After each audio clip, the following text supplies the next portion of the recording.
upaya meminimalisir kebakaran hutan di Samosir. Baik, jadi sesuai dengan perintah dari Bapak Kapolda Sumut, antisipasi untuk pencegahan kebakaran hutan dan lahan di Kabupaten Samosir, langkah-langkah yang kami lakukan adalah yang pertama, kami sudah berkoordinasi dengan pihak Pemkab Kabupaten Samosir untuk membentuk Satgas Pencegahan Karhutla. Ya, kemudian di dalam Satgas itu ada Manggala Agni, ya, tim pemadam kebakaran. Nah, dari beberapa kasus yang terjadi, kami sudah memberikan saran juga kepada pemerintahan kabupaten agar membuat peraturan desa. Karena kami sudah pernah mengungkap satu kasus di Batu Hobon, ya, di mana ada satu orang pelaku yang kami amankan. Menurut keterangan dari pelaku tersebut, dianya membakar lahan tersebut karena ingin membuka lahan di mana dia mempunyai hewan ternak, ya. Nah, ini yang hal-hal yang salah, ya, dalam arti kata perlu sosialisasi edukasi kepada masyarakat. Nah, disinilah juga perlu dibentuk peraturan desa bagaimana syarat-syarat untuk membuka lahan. Dan kemudian juga mengingat ini sedang musim kemarau di Kabupaten Samosir, kami juga sudah mengimbau para Kapolsek, kemudian Forkopimca dan perangkat desa untuk membuat himbauan spanduk-spanduk, ya, di desa-desa agar tidak sembarangan mungkin membakar karena rumput-rumput ilalang yang kering ini cepat sekali tertular.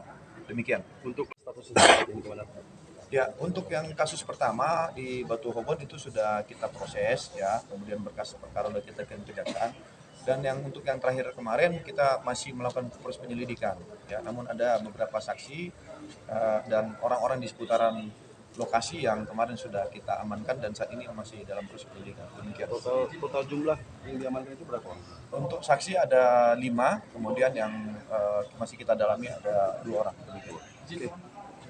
Sejauh ini dalam pemadaman api apa saja?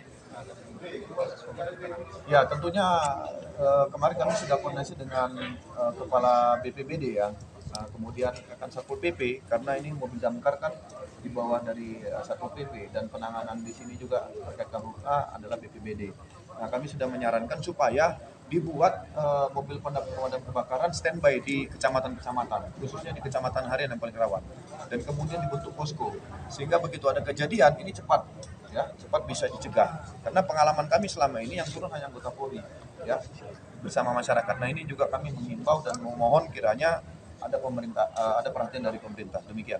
Oke, makasih banyak. Supaya tidak menggunakan narkoba, dan kemudian apabila ada mendengar informasi sekecil apapun terkait jaringan narkoba, segera menghubungi kami, ya, saya Kapolres Samosir, Kasat Narkoba ataupun Kabio Narkoba, untuk bisa kita putus jaringan. Demikian.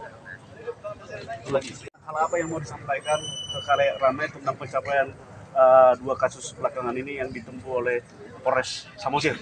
Boleh dijelaskan, Pak? Ya, jadi sesuai dengan program dari Bapak Kapolri Presisi, yaitu prediktif, kemudian responsibilitas dan transparansi berkeadilan, kami sudah menunjukkan bahwa Polres Samosir juga sudah melakukan responsibilitas. Jadi setiap ada kejadian, setiap ada laporan, kami cepat turun, ya, kemudian menindaklanjuti segala laporan-laporan. Dan kita lihat sore hari ini ada 2 kasus yang bisa kita katakan adalah kasus menonjol, yaitu kasus pembunuhan dan jaringan narkoba yang berhasil kami ungkap dalam waktu cepat, ya. Kasus pembunuhan 10 hari, kemudian juga jaringan narkoba kemarin dalam tempo 2 hari.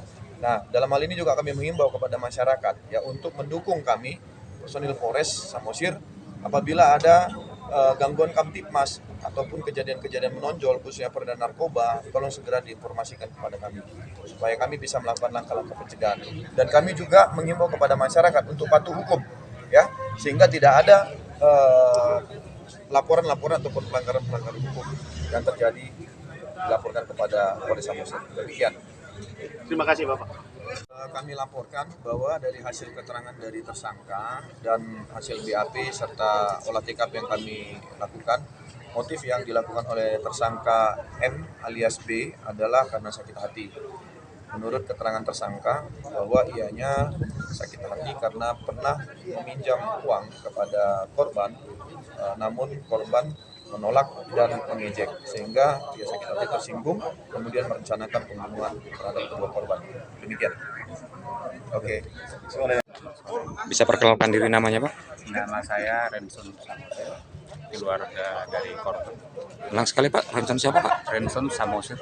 Oh, jadi hari ini Bapak ikut press release ya tentang kasus pembunuhan yang terjadi di Hotel Mami Tirta Momi Pak ya.